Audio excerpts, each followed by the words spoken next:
A few moments later. Halo semuanya, selamat datang di podcast FS Talks, harga naik, kurs naik, harapan menurun. Hari ini punya topik banyak banget yang berhubungan sama kehidupan sehari-hari. Walaupun nih kadang-kadang kita tuh nggak ngeh atau nggak sadar, yaitu mengenai nilai tukar valuta asing atau kurs mata uang. Dan spesial banget, hari ini aku nggak sendirian. Hari ini aku ditemani sama dua narasumber yang keren-keren banget. Oh my god! Wow! Halo, yang pertama ada Kak Nagila, boleh perkenalan diri dulu. Halo, perkenalkan saya Nagila Muhammad. Saat ini berkegiatan di bidang ekonomi. Saya sering sekali menganalisis fluktuasi kurs mata uang untuk riset maupun memberikan wawasan terhadap mahasiswa dan pelaku industri. Senang bisa bergabung di acara podcast kali ini.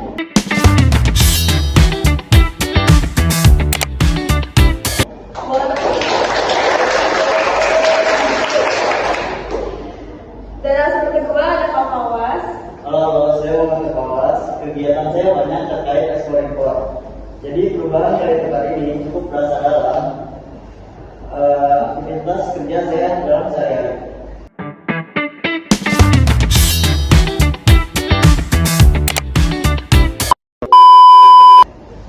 Oke teman-teman, kita langsung masuk aja ya. Pertama nih, apa sih mungkin banget banyak orang yang masih bingung mengenai sebenarnya apa sih nilai valuta asing itu? Jadi begini, nilai tukar itu pada dasarnya adalah harga ketika suatu mata uang jika ditukar dengan mata uang lainnya. Misalnya $1 berjumlah 12.500. Ketika kita ingin mendapatkan $1 tersebut, maka kita harus membayar sebesar 12.500. Oh, berarti intinya tuh dia tuh kayak nilai rupiah gitu ya Kak? Ya, betul sekali. Bedanya harga mata uang ini sangat dipengaruhi oleh banyak faktor yang sifatnya itu global, bukan hanya dari dalam negeri saja. Nah ini sering banget nih orang-orang pada bingung, kenapa sih kok kurs mata uang itu bisa naik turun? Apa karena ada pemerintah yang sengaja naikin atau emang ada beberapa faktor yang lain? Nggak selalu begitu, ada beberapa faktor lainnya, misalnya itu dari permintaan dan penawaran. Kalau perusahaan di Indonesia itu banyak dolar dan buat membayar barang di luar tersebut, otomatis permintaan dolar akan naik dan dolar juga ikut menguat. Terus ada juga faktor inflasi, suku bunga, sampai stabilitas ekonomi dan politik. Kalau kondisi negara lagi adem dan stabil, investor merasa aman, jadi nilai mata uangnya kuat. Oh, jadi bukan karena pemerintah aja, tapi juga ada beberapa faktor lain yang mempengaruhi. Terus sekarang kita ke hal yang paling terasa banget nih. Perubahan kurs ini pengaruhnya apa sih ke dalam kehidupan kita sehari-hari? Wah, banyak banget. Contoh simpelnya harga barang impor. Kalau rupiah melemah, produk kayak HP, skincare, baju branded, dan spare part motor semuanya jadi lebih mahal. Selain itu, dampaknya bukan cuma ke barang impor aja nih. Perubahan kurs juga mempengaruhi biaya pendidikan luar negeri, harga tiket pesawat internasional, biaya bahan baku untuk industri, serta pembayaran utang untuk luar negeri. Tapi ada sisi baiknya, kalau rupiah itu melemah, sektor ekspor justru diuntungkan karena mereka menerima pembayaran dalam bentuk dolar. Jadi pendapatannya otomatis lebih besar ketika dikonversi ke dalam nilai rupiah. Jadi istilahnya itu kayak mata pisau, ada dua sisi, ada yang diuntungkan dan juga yang dirugikan. Biar pakai kebayang, boleh nggak nih kakak narasumber kasih contoh realnya? Gampangnya misalnya yang tempat game dan langganan Netflix. Kalau kurs dolar naik, biaya langganannya ikut naik. Yang tadinya 140.000 hingga mencapai 150.000. Atau salah satunya nih, mahasiswa yang kuliah di luar negeri. Kurs naik sedikit aja tuh bakal kerasa banget uang bulanan mereka. Selain itu ya, juga perusahaan yang importir bahan baku bisa lebih besar hanya karena selisih antara kurs yang berubah beberapa persen dalam waktu singkat. Wah, pasti relate banget nih sama kehidupan mahasiswa di luar negeri. Terus termasuk kita yang lagi nabung buat ngumpulin uang buat ke luar negeri, pasti itu bakal relate banget sih. Terus kalau boleh kasih tipsnya nggak nih, kalau misalnya kursnya berubah terus, kita sebagai masyarakat, pekerja atau mahasiswa kita tuh harus gimana? Yang pertama sih jangan impulsif untuk membeli barang impor ya, karena kalau kita nih besar seperti kita ingin sekolah di luar negeri atau investasi, lakukan perencanaan secara matang terlebih dahulu nih, termasuk memperkirakan nih potensi apa nih ketika perubahan kurs itu akan naik.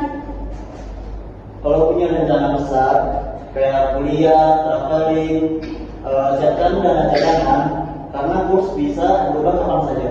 Dan kalau mau menabung juga dalam mata uang asing, pelajari betul-betul nih apa nih resikonya nanti ke depannya.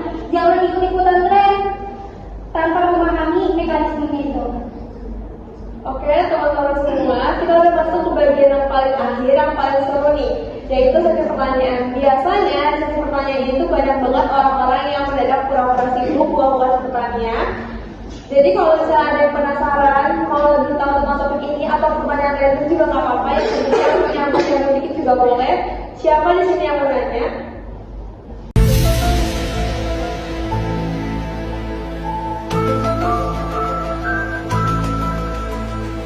A few moments later. Boleh? Silakan. Mau pertanyaan ke siapa? Menurut Kak Nabila, bagaimana sih caranya pemerintah menjaga kestabilan nilai tukar agar tidak terlalu fluktuatif dan merugikan masyarakat? Pemerintah biasanya menjaga kestabilan nilai tukar ini lewat kebijakan, salah satunya yaitu kebijakan moneter dan kebijakan fiskal.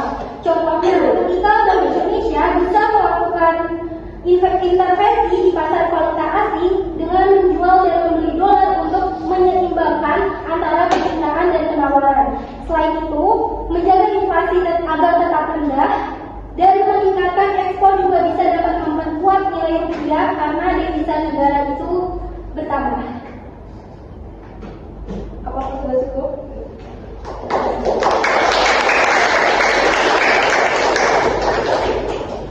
Pertanyaan kedua, silahkan mulai. Saya akan bertanya kepada Mas Fawas.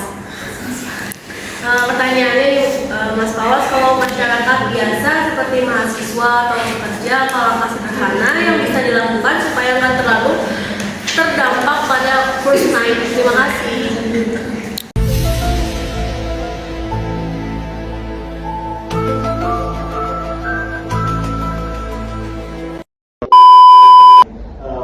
Maka paling realistisnya adalah mengatur pengeluaran dan perencanaan keuangan. Misalnya, kalau sering membeli barang impor, bisa mulai dari alternatif produk lokal. Terus selain itu, penting juga menyisihkan dana darurat dalam bentuk rupiah, dan kalau ini simpanan mata uang asing, lakukan dengan tujuan jelas, seperti untuk biaya pendidikan atau perjalanan, bukan sekedar ikut tren saja. Apakah sudah cukup? Sudah.